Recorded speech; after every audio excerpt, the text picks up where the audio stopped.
आइए, आपका हमारे चैनल में स्वागत है सबसे पहले। और आज हम लोग बात करेंगे 19/9/2022 के द्वितीय पाली में, जिसमें हम लोग कुछ महत्वपूर्ण प्रश्नों को देखेंगे 1 से 30 तक। और बहुत सारा क्वेश्चन आपको ऐसा देखने को मिलेगा जो बैक की क्लास में हम पढ़ा चुके हैं। मैक्सिमम क्वेश्चन अब आपको रिपीटेशन ही मिलेगा, जो पहले आपको हम बहुत अच्छा तरीक़ा से करवा दिए हैं, जिसमें हम समय नहीं पास करते हुए उस प्रश्न को हम लोग थोड़ा इग्नोर करके चलेंगे, है ना। एक बार फोकस करेंगे और इसके बाद आगे बढ़ते रह जाएंगे। जहां आप नहीं समझेंगे वहां पर आप हमारे दूसरी वीडियो में जाकर के आप देख लेंगे, आपको पता चल जाएगा कि इस क्वेश्चन का कॉन्सेप्ट क्या है। तो आइए आते हैं हम लोग पहले प्रश्न पर। आपका पहला प्रश्न है, राधा की गुड़िया बहुत सुंदर है। क्या लिखा हुआ है? राधा की गुड़िया बहुत सुंदर है। रेखांकित शब्द कौन पदबंध है? यानी कि रेखांकित शब्द में कौन सा पदबंध है? तो रेखांकित का मतलब क्या होता है? जो अंडरलाइन किया हुआ है। अंडरलाइन क्या है? बहुत सुंदर है। तो बहुत सुंदर क्या है? संज्ञा है, विशेषण है, सर्वनाम है, नहीं, विशेषण है, विशेषण है। तो इसलिए याद रखिएगा, क्योंकि यहाँ पर याद रखिए विशेषण पदबंध किसे कहते हैं उसको समझ लीजिए। जो विशेषण की विशेषता बताए, जो विशेषण की विशेषता को विशेषण की विशेषता नहीं, मतलब किसी वस्तु की जो विशेषता बताए, तो वहाँ पर हो जाएगा आपको विशेषण पदबंध। बात समझ में आ रहा है? समझे कि नहीं समझे? तो समझ में आ गया होगा। जब किसी वस्तु की विशेषता को बताया जाए तो वहाँ पर क्या होगा? वहाँ पर होगा विशेषण पदबंध। क्या होगा? विशेषण पदबंध होगा, इसलिए यहाँ पर ये विशेषण पदबंध है। ठीक है। अगला प्रश्न है आपका, झुककर मैंने पूछ लिया, खा गया मानो झटका। बताइए। मानो, जानो, ज्यों, नहीं, ये सब जो रहता है तो कौन सा अलंकार होता है? उत्प्रेक्षा अलंकार। ये तो शायद आपके लिए पहले बार आया है ये वाला। ठीक है। मानो से पकड़ में देखिए, चरण कमल, इस दोनों में क्या लगा हुआ है? योजक चिन्ह। और आप ये नहीं ना कहेंगे कौन सा में ये लगा हुआ है। बात समझे कि नहीं समझे? तो इसलिए ये प्रश्न नहीं हुआ आपका। बस इन्वर्टेड कॉमा में जो रहेगा, इधर ध्यान दीजिए, इन्वर्टेड कॉमा के अंदर में जो रहेगा वही आपका प्रश्न है। पूछ रहा है कि कौन सा अलंकार है, तो यहाँ पर कौन सा अलंकार होगा? रूपक अलंकार का क्या मतलब पहचान हुआ? बताइए। योजक चिन्ह रहेगा और सासे सी नहीं लगा रहेगा, तो वो आपको क्या हो जाता है? वो रूपक अलंकार हो जाता है। इसलिए चरण कमल बंदो हरिराई में कौन सा अलंकार है? रूपक अलंकार है। बात समझ गए? चलिए चलते हैं अगले प्रश्न पर। अगला है, किस छंद के प्रत्येक चरण में 2 तगन, 1 जगन और 2 गुरु होते हैं? ठीक है। किस छंद के प्रत्येक चरण में 2 तगन होते हैं, 1 जगन होते हैं? क्या कैसे कैसे बताइएगा? 2 तगन 1 जगन। 2 तगन 1 जगन और 2 गुरु। देखिए, 2 तगन मतलब कि 2 बार आपको कोई तंग करेगा तो 1 बार आप जरूर जाग जाइएगा। ध्यान दीजिए, प्रश्न में ध्यान दीजिए। 2 बार तंग करेगा तो 2 तगन हो गया, 1 बार आप जरूर जाग जाइएगा तो 1 जगन हो गया। और जब जो जाग जाइएगा तो रवि के जैसे गुरु के पास पढ़ने के लिए आप चले जाइएगा ना। तो बताइए क्या सब है? जल्दी बताइए, बिना देखे बताइए। 2 तगन 1 जगन 2 गुरु। आप समझ गए? 2 तगन मतलब 2 बार तंग करेंगे हम आपको, फिर आप 1 बार तो जगिए जाइएगा, इसका फिर आप गुरु के पास चले जाइएगा। तो बताइए, 2 तगन और 1 जगन और 2 गुरु जो रहेगा उसको क्या कहेंगे? इंद्र वर्जा कहेंगे। अब समझ में आ गया ना? इंद्र वज्रा कहेंगे, वर्जा नहीं है, इंद्र वज्रा, इंद्र वज्रा, उसे हम इंद्र वज्रा कहेंगे। ठीक है, समझ में आ गया होगा यहाँ तक। और इसको याद रखना पड़ेगा, आप लोग याद रखिएगा। ठीक है। और ट्रिक भी बता दिए, 2 बार तंग करेंगे, 1 बार जग जाइएगा, फिर आप गुरु के पास चले जाइएगा। अगला है कि काव्य की आत्मा किसे माना गया है? बताइए, काव्य की आत्मा किसे माना गया? ये प्रश्न भी आया था जस्ट, है ना। उसे हम लोग व्यंग्यार्थ किसे माना गया है? काव्य की आत्मा किसे माना गया है? व्यंग्यार्थ को। किसको माना गया है? देखिए यहाँ पर, देखिए ध्यान दीजिए, काव्य में व्यंग है ना, काव्य में ये व और यो का संयुक्त है ना, तो इसलिए व्यंग्यार्थ में है। बात समझ में ना? तो बताइए, काव्य की आत्मा किसे मानेंगे? व्यंग्यार्थ को मानेंगे। मुझसे ऐसी बातें नहीं सुनी जाती। समझ गए? मुझसे ऐसी बातें नहीं सुनी जाती। इस वाक्य में क्रिया के अनुसार है, कहता है कि क्रिया के अनुसार है। ठीक है ना? तो बताइए क्या है? कर्म है। ये आपको कर्म है। क्रिया के अनुसार क्या है? कर्म है। मुझसे ऐसी बातें नहीं सुनी जाती, क्रिया के अनुसार कर्म है। इस प्रश्न को आप लोग छोड़ कर चलिएगा, ये पढ़ना ही नहीं है, आपको कट मार दीजिएगा वहाँ पर। ठीक है। अब है 7 नंबर प्रश्न आपका, निम्न में से कौन सा वाक्य शुद्ध है? यानी कि शुद्ध की बात हो रही है। ऑप्शन ए में है, आपकी दवा से वह निरोग हुआ। यह क्या है? यह शुद्ध है, सही है, ठीक है। और ये आपका आंसर भी है। फिर है आपकी दवा से वह आरोग्य हो गया, है ना, यह अशुद्ध है। क्या है? अशुद्ध। आरोग्य का मतलब क्या होता है? बीमार हो गया। तो आपकी दवा से वह आरोग्य हो गया, ये आपको गलत है। यहाँ पर ये होता कि आपकी दवा से वह निरोग हो गया, तो ये आपको सही हो जाता, जो कि ऑप्शन ए में है। ठीक है, ठीक है। अब यहाँ पर देख लीजिए, तुम, मैं और वह चलेगा, ये सही है? नहीं, ये बिल्कुल सही नहीं है। तो इसका सही क्या होता? तुम वह तुम, मैं चलूंगा। वह और मैं चलूंगा। क्या होता बताइए तो? तुम वह और मैं चलूंगा। यानी कि तुम और वह एक जगह होता, तुम, वह और मैं चलूंगा। बात समझ में आ रहा है? तो ये सही हो जाता, लेकिन ये गलत है। फिर लिखा है सारी राज्य उसके लिए एक थाती थी। क्या लिखा हुआ है? सारी राज्य उसके लिए एक हाथी थी। ठीक है, तो यहाँ पर आपको सारी राज्य नहीं होता, ठीक है। सभी राज्य यदि होता सारी के जगह पर, तो ये आपको सही हो जाता। सभी राज्य उसके लिए एक थाती थी, ठीक है। इसलिए ये भी आपको अशुद्ध है, यानी कि राइट इसका आंसर जो हो जाएगा वो 7 का ए हो जाएगा। ठीक है, चलिए इनमें से कौन सा वाक्य अशुद्ध है? तो बताइए, अशुद्ध बताना है ना। तो यहाँ पर है ऑप्शन ए में, यह हमारा घर है, यह बिल्कुल शुद्ध है, ठीक है। हाथी बहुत मोटी है, बताइए, मोटा होना चाहिए ना, इसलिए ये आपको गलत है, ठीक है। और गोपाल ने नया कपड़ा खरीदा, ये सही है। राजू की माँ बहुत दुखी है, ये भी आपको सही है। बताइए अशुद्ध समझ गए ना यहाँ पर कि किस तरह से अशुद्ध है? शुद्ध कैसे करेंगे? यानी कि लिंग में प्रॉब्लम था यहाँ पर। ये अगर हाथी है तो हाथी के हिसाब से मोटा होना चाहिए था, लेकिन हथनी रहती तो मोटी हो जाता, ठीक है। इसलिए ये सेंटेंस गलत है। चलिए 9 नंबर प्रश्न है आपका, वर्ण और मात्रा में क्या अंतर है? ठीक है, तो वर्ण स्वस्वर अक्षर है और मात्रा स्वस्वर का। कहते हैं कि वर्ण जो है वो स्वस्वर अक्षर है और मात्रा क्या है? स्वर का। देखिए यहाँ पर कहता है कि वर्ण और मात्रा में क्या अंतर है वो बताने के लिए, तो यहाँ पर आपको लिखा है ऑप्शन ए में इसका आंसर दिया है कि वर्ण स्वस्वर अक्षर है और मात्रा जो है सो वो स्वर का। ठीक है, कहने का मतलब ये हुआ कि वर्ण जो है आपको वह मूलध्वनि है जिसका खंड या टुकड़ा नहीं किया जा सकता। वहीं अगर हम मात्रा की बात करें, किसकी बात करें? मात्रा। तो स्वरों पर जो मात्रा का उच्चारण होता है, स्वर पर जो मात्रा लगता है, स्वर के उच्चारण में जो थोड़ा बहुत समय लगता है, उसे ही हम लोग क्या कहते हैं? मात्रा कहते हैं। जैसे कहीं पे लिखा आता है काम, है ना, तो क आकर का हम लोग बोलते हैं ना, तो इसमें समय लगा कि नहीं लगा? तो इसी समय को हम लोग क्या कहते हैं? मात्रा कहते हैं। तो बताएंगे आप लोग कि स्वर ये वर्ण और मात्रा में क्या अंतर है? तो आप लोग बोलेंगे कि वर्ण जो है वो मूलध्वनि है जिसका खंड या टुकड़ा नहीं किया सकता। वहीं अगर मात्रा की बात करें तो स्वरों के उच्चारण में जो समय लगता है उसे हम लोग क्या कहते हैं? मात्रा कहते हैं। बात समझ गए ना? तो समझ में आ गया ना कि वर्ण और मात्रा में क्या अंतर है? तो बताइए वर्ण किसे कहते हैं? वर्ण वह मूलध्वनि है जिसका खंड या टुकड़ा नहीं है। मात्रा किसे कहते हैं? स्वर के उच्चारण में जो समय लगता है उसे हम लोग मात्रा कहते हैं। यहाँ तक समझ में आ गया? चलिए 10 नंबर प्रश्न पर। तो बताइए आप, कंकन की नुपुर धुनी सुनी, कहत लखन सनराम हृदय गुनी। यहाँ पर कह रहा है कि किस काव्य गुण का समावेश है? देखिए, कंकन की नुपुर धुनी सुनी, कहत लखन सनराम हृदय गुनी, मतलब क्या हुआ? यहाँ पे पूछ रहा है कि ये जो आपको दोहा देख रहे हैं इसमें आपको किस काव्य गुण का समावेश है? तो इसका आंसर है आपको माधुर्य गुण का। किसका? माधुर्य गुण। देखिए, अगर मान चलिए कि कोई बच्चा आपके सामने पानी के लिए या किसी वस्तु के लिए जब आपसे कुछ मांगता है या किसी दूसरे से मांगता है, आपको वहाँ पर दया आ जाती है। बात समझ में आ रहा है? आप उसको क्या करते हैं? दिल से लगा लेते हैं, या उसको आप नहीं खा करके उसको दे देते हैं। बहुत सारे ऐसे लोग होते हैं। तो वहाँ पर क्या होता है आपको कि वहाँ पर माधुर्य गुण का प्रयोग क्या आता है?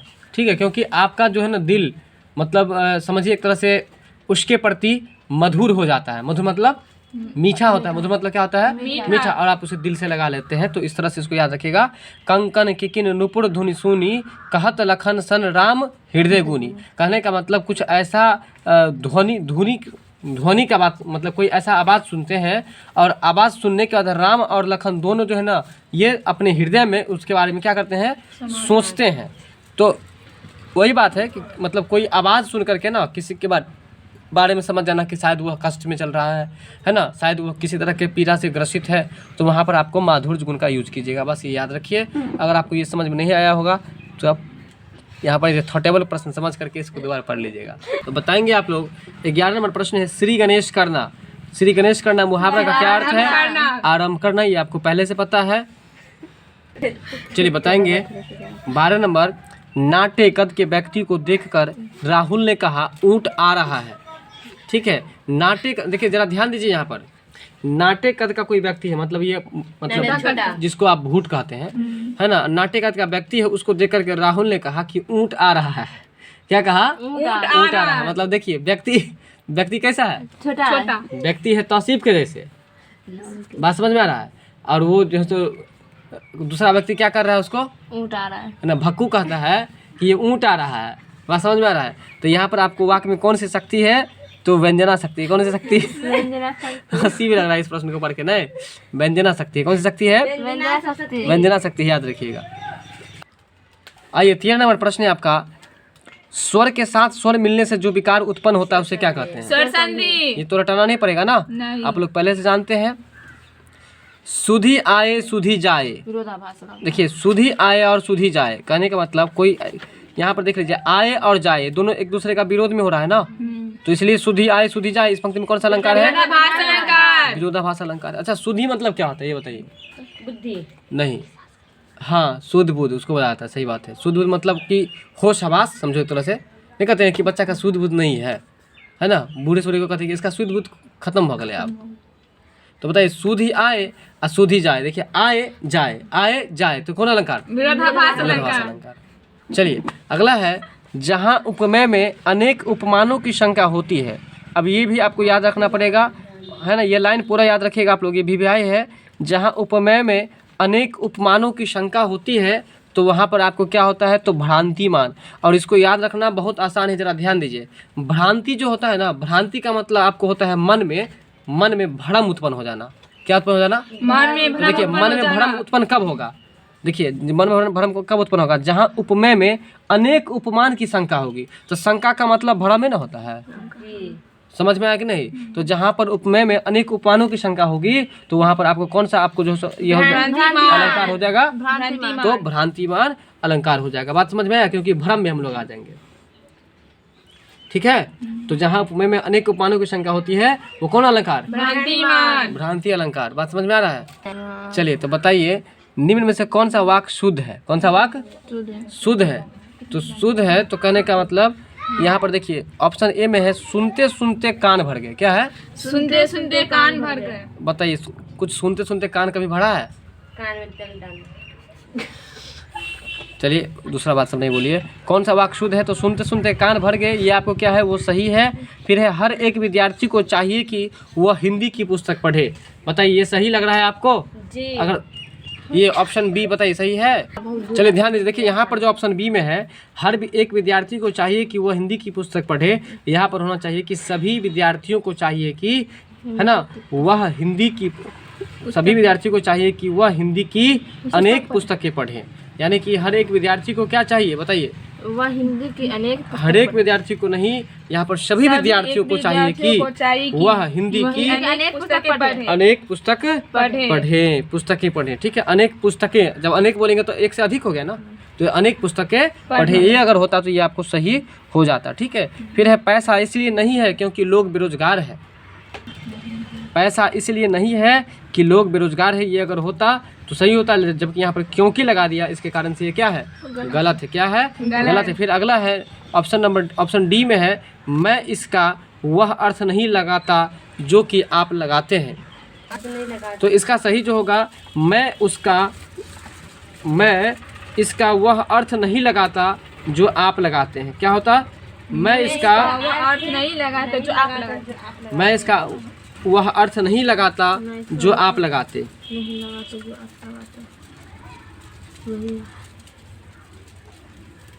ठीक है, तो एक बार पुनः देख लीजिए, मैं इसका वह अर्थ नहीं लगाता जो कि आप लगाते हैं, ये गलत है। और गलत है किसको लेकर के? की को लेकर के। तो याद रखिएगा, मैं इसका वह अर्थ नहीं लगाता जो आप लगाते हैं, ये अगर होता तो ये सही हो जाता। ठीक है यहाँ तक। चलिए गद्यांश को पढ़कर, 17 नंबर प्रश्न है, गद्यांश को पढ़कर प्रश्नों का उत्तर दें। तो बताइए कुछ याद आया आप लोगों को? जी। पहले क्या याद आया? जब भी गद्यांश का कोई प्रश्न आएगा तो हम लोग क्या करेंगे? पहले क्वेश्चन देखेंगे। चलिए चलते हैं प्रश्न पर। चलिए, फसलें और पके फल किसकी देन है बताइए। नदियों की। ये कहाँ से आया है ये आंसर? गद्यांश में ये आपको गद्यांश से आया है। इसलिए आप लोग पहले जब गद्यांश का भी प्रश्न हो तो आप लोग पहले क्वेश्चन पढ़ लीजिएगा, क्योंकि क्वेश्चन पढ़ने से आपको यह बात पता चल जाएगा कि हमको कौन सा वर्ड ढूंढना है और क्या पूछा जा रहा है। तो फसलें और फलें किसकी देन है? नदियों की। नदियों की देन है। हम बताते हैं गद्यांश में, गद्यांश पढ़ के आपको देखिए यहाँ पर है, लहराती फसलें और बागों में पके फलों की बहार भारत माता का उपहार है ना। और इससे पहले जो है आपको ये लाइन देखना होगा, इसको देखिए जरा आप लोग। ये नदी की चर्चा की गई, पश्चिम में कच्छ की खाड़ी, पूर्व में बांग्लादेश, गंगा यमुना नर्मदा ताप्ती, पूर्व में ये कृष्णा गोदावरी ब्रह्मपुत्र आदि नदियाँ भारत की मैदानी क्षेत्रों की शोभा को बढ़ाती है। खेतों में लहराती फसल है ना, बागों में पके फलों की बहार, यह सब भारत माता का उपहार है। यानी कि खेत में जो लहलहाती है फसल और ये फल, तो ये किसकी देन है? तो ये नदियों की देन है। किसकी देन है? नदियों की। प्रियतमा को समक्ष पाक कामनी न जा सकी न ठहर सकी। तो यहाँ पर देखिए नहीं लगा हुआ है, और तो जैसे ही नहीं का मात्रा, नहीं का बात है, आप कौन सा अलंकार मारिएगा? विरोधाभास अलंकार। विरोधाभास अलंकार मारिएगा, इसलिए यहाँ पर आपको विरोधाभास अलंकार है। बात समझ में आ रहा है? गुणवाचक विशेषण का करिए, देखिए उदाहरण क्या है। पूछ रहा है कि गुणवाचक विशेषण का उदाहरण है, ठीक है। तो देखिए, तो गुणवाचक विशेषण का उदाहरण क्या है? तो ईमानदार जो है वो आपको गुणवाचक विशेषण का उदाहरण है, ठीक है। ईमानदार जो है वो गुणवाचक विशेषण का उदाहरण है, ठीक है।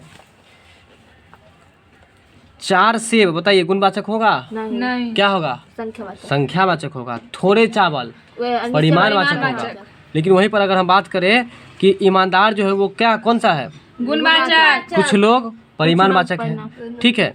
तो कौन? कुछ लोग परिमाण और निश्चय का। तो समझ में आ गया होगा। 4 सेब और थोड़े चावल और कुछ लोग, ठीक है। यहाँ पर ध्यान दीजिए, कुछ लोग हैं, तो आप एक चीज़ गौर कीजिए, बहुत सोचने वाला बात है। कुछ परिमाणवाचक में भी आता है और कुछ अनिश्चयवाचक में भी आता है। लेकिन यहाँ पर ध्यान दीजिए कि ये जो कुछ है ये मापतोल होगा, लोग का मापतोल करेंगे हम? नहीं करेंगे, इसलिए चला जाएगा किस में? अनिश्चयवाचक में। इसलिए कुछ लोग जो है वो क्या है? अनिश्चयवाचक है। 4 सेब जो है वो परिमाणवाचक है, थोड़ा चावल परिमाणवाचक है, जबकि ईमानदार जो है वह आपको किसी व्यक्तियों का गुण है। अगर आप ईमानदार हैं तो इसका मतलब यह आपका विशेषता हुआ, गुण हुआ ना। तो इसलिए याद रखिएगा कि गुणवाचक विशेषण का उदाहरण क्या है? ईमानदार, ठीक है। चलिए, आपका 20 नंबर प्रश्न है, उसका छोटा भाई बीमार है। इस वाक्य में कह रहा है आपको विधेय बताने के लिए कि कौन सा होगा विधेय। तो बताइए विधेय का मतलब क्या बताए थे हम? मतलब जिसके बारे में बोला जाए। उद्देश्य जो होता है वही विधेय होता है। तो यहाँ पर आपको जो है, हाँ बोलो। उद्देश्य अब जो मारा जिसके बारे में बोला जाए, हाँ, उसका यदि रहता तो वो आपको उद्देश्य हो जाता, ठीक है। उसका छोटा भाई बीमार है, तो ये आपको यहाँ पर हाँ विधेय जो है सो आपको क्या हुआ? तो बीमार हुआ, ठीक है। यानी देखो विधेय का मतलब समझ लीजिए किसी के बारे में कोई विशेष बात। विधेय के बारे में क्या समझे? किसी के बारे में विशेष बात। हाँ, तो देखिए उसका छोटा भाई बीमार है तो इसलिए बीमार हो गया विधेय। बात समझे कि नहीं समझे? बताइए। अनुप्रास अलंकार है इसके बाद, क्या है? अनुप्रास अलंकार। पहले आप लोग मुझे ये बता दीजिए कि अनुप्रास अलंकार का पहचान क्या है? वर्ण का रिपीटेशन। जब भी वर्ण का रिपीट हो तो वो आपको अनुप्रास अलंकार होता है। और अनुप्रास अलंकार के कितने भेद हैं बताइए? 5 भेद हैं। कितने भेद हैं? 5 भेद। देखिए बोलिए। अनुप्रास, परास, पौ से परास, पौ से 5, यानी कि अनुप्रास अलंकार के कितने भेद हैं? 5। चलिए, इनमें से कौन सा वाक्य जो है वो क्या है? अशुद्ध है। तो ऑप्शन ए में है, शायद मैं कल जाऊंगा। शायद कल मैं आऊँगा, यह आपको क्या है? ये शुद्ध है। फिर है, वहाँ भारी भरकम भीड़ जमा थी। अब देखिए भीड़ का मतलब तो भीड़ होता है ना, भीड़ का मतलब तो भीड़ होता है। भारी भरकम यहाँ पर जो बोला जा रहा है, देखिए यहाँ पर जो है ना भारी भरकम भीड़ जमा थी, इसकी कोई ज़रूरत नहीं है। ये जो जमा लिखा है इसकी कोई ज़रूरत नहीं है, सीधे वहाँ भारी भरकम भीड़ थी। बताइए क्या होता? अगर यहाँ पर भारी भरकम भीड़ थी, अगर यहाँ पर ये सही होता कि वहाँ भारी भरकम भीड़ थी तो ये सही हो जाता। लेकिन यहाँ पर क्या है? वहाँ भारी भरकम भीड़ जमा थी, तो ये जमा नहीं होता, तो ये आपको सही हो जाता। बात समझ गए? अगला है, हम अपनी पुस्तकें बेचते हैं, ये भी आपको क्या है, सही है। फिर है उस समय चरखा चलाना भी एक अनुशासन था, यानी कि उस समय जिस समय में आपको कपड़े बुनने की मशीन का आविष्कार नहीं हुआ था, उस समय चरखा चलाना क्या था, एक अनुशासन था, एक डिसिप्लिन था। बात समझ में आ रहा है। ये सभी को करना ही होता था पहले, खासतौर पर मुस्लिम के घर में। कुछ दिन पहले भी हम देखते थे, अभी भी आप लोग गंजी बनियान नहीं सी लेते हैं खुद से, टोपी गंजी बनियान सब तो हाथ से सिलते हैं ना, लेकिन पहले आपको चरखा पर ही सिला जाता था, धागा से। ठीक है, तो बताइए आप लोग कि ये उस समय चरखा चलाना भी एक अनुशासन था, ये सही है कि गलत है? सही है। तो ये सही है। ठीक है, कहीं पर अगर आ जाए भीड़ वाला बात, तो भीड़ जैसे वहाँ भारी भरकम भीड़ जमा था, ये सही होगा कि गलत होगा? गलत। सीख लीजिए, जब भी भारी भरकम भीड़ होगा तो वहाँ पर जमा लगाने की जरूरत नहीं है। जैसे हम बोलेंगे वहाँ भारी भरकम भीड़ जमा था, वो नहीं बोलेंगे, क्या बोलेंगे? वहाँ भारी भरकम भीड़ था। ठीक है, जमा नहीं बोलेंगे। बात समझ गए कि नहीं? चलिए, अब है मुख कमल। देखिए, मुख कमल कौन सा समास है? कर्मधारय समास। चलिए बताइए, मुख कमल में कौन समास है? कर्मधारय समास। तो ये आपको कर्मधारय समास है। तो बताइए, मुख कमल मतलब मुख जो है सो किसके जैसा लग रहा है? कमल के जैसा। तो यहाँ पर कौन सा समास? कर्मधारय समास। और हम आपको समास के बारे में जो जितना भी बात बताए थे, अपने सब पढ़े थे कि जिस समास में जो पद की प्रधानता होती है, ये बिल्कुल हम लोग सही पढ़े हैं। इसलिए आप लोग कोई डाउट में नहीं रहिएगा। प्रथम पद प्रधानता की बात बोले तो आप हमेशा एनी टाइम क्या मारिएगा? अव्ययभाव ही मारिएगा। ये बिल्कुल सही है, बढ़िया से इसको हम निष्कर्ष में देख लिए हैं। तो मुख कमल में कौन सा समास होगा बताइए? मुख कमल में आपको हो जाएगा कर्मधारय समास हो जाएगा। ठीक है, क्योंकि मुख कमल जो है आपको इससे ये बोलने से तीसरा जगह अर्थ जाता है, इसलिए यहाँ पर कौन सा समास हो जाएगा? कर्मधारय समास हो जाएगा। चलिए, उसी तरह से घनश्याम जो है वो भी आपको कर्मधारय समास है। अगला है, कौन सी बहुब्रीहि समास का उदाहरण है? देखिए, बहुब्रीहि समास का उदाहरण पूछ रहा है ना, तो देखिए नीलकंठ हो जाएगा। क्या हो जाएगा? नीलकंठ। बहुब्रीहि समास का उदाहरण क्या है? नीलकंठ। अब देखिए, नीलकंठ बोलने से क्या स्पष्ट होता है बताइए तो आप लोग? जिसका नीला है कंठ, ये स्पष्ट हुआ ना। तो नीलकंठ से आपको ये बात कहीं और जा रहा है। कहाँ पर जा रहा है?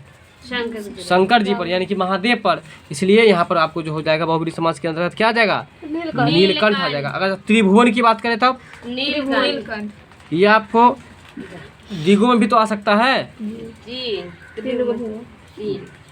ठीक है, तो याद रखिएगा कि बहुब्रीहि समास के अंतर्गत क्या आता है?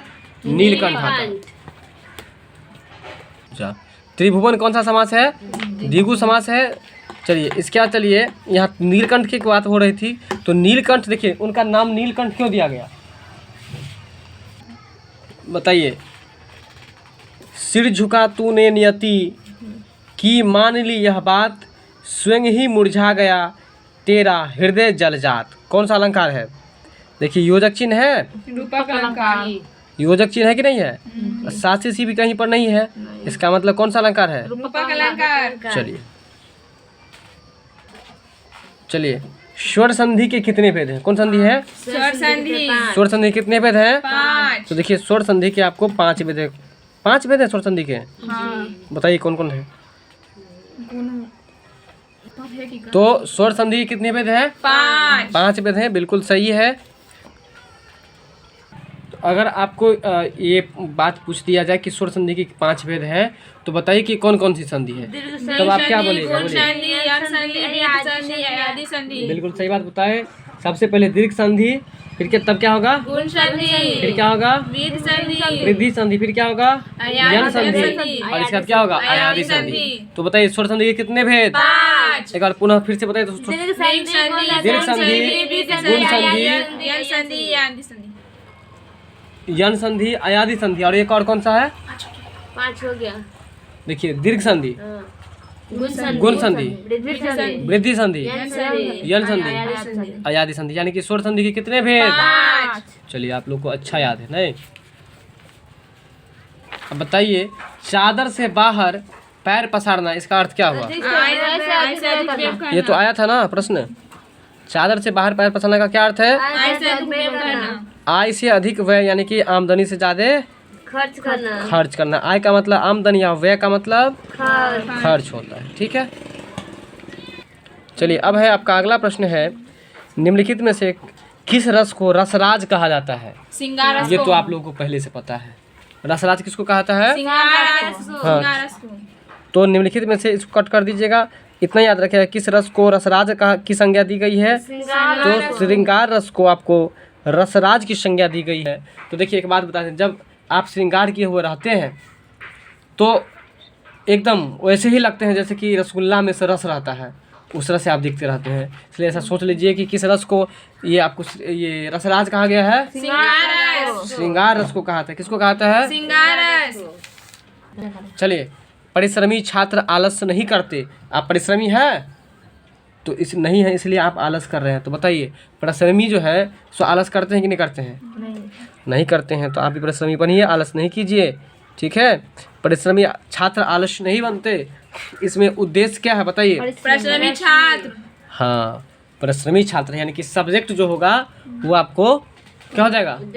उद्देश्य हो जाएगा, ठीक है ना। तो परिश्रमी छात्र आलस्य नहीं होते, इसमें परिश्रमी छात्र जो है वो आपको उद्देश्य है। चलिए अब बताएंगे आप लोग, मधुकर सरीस संत गुणग्राही। मधुकर सरीस संत गुणग्राही, इसमें कौन सा अलंकार है? उपमा अलंकार है, ठीक है ना। मधुकर, हाँ इसमें सरीस है, तो जब सरीस रहेगा ना तो ये उपमा अलंकार का पहचान है, ठीक है। याद रखिएगा, जब सरीस आ जाए तो कौन सा अलंकार है? उपमा अलंकार। हाँ बिल्कुल, सरीस जब आ जाए ना तो आपको उपमा अलंकार होगा, इसलिए आप इसी से याद रखिएगा। सरीस है तो उपमा अलंकार, ठीक है। आज का सेशन खत्म हुआ। वीडियो अच्छा लगा हो तो लाइक शेयर सब्सक्राइब जरूर कीजिएगा। आज हमारी तबीयत अस्वस्थ थी, इसलिए कुछ अच्छा अगर नहीं लगा हो कमेंट्स करके ज़रूर बताइएगा।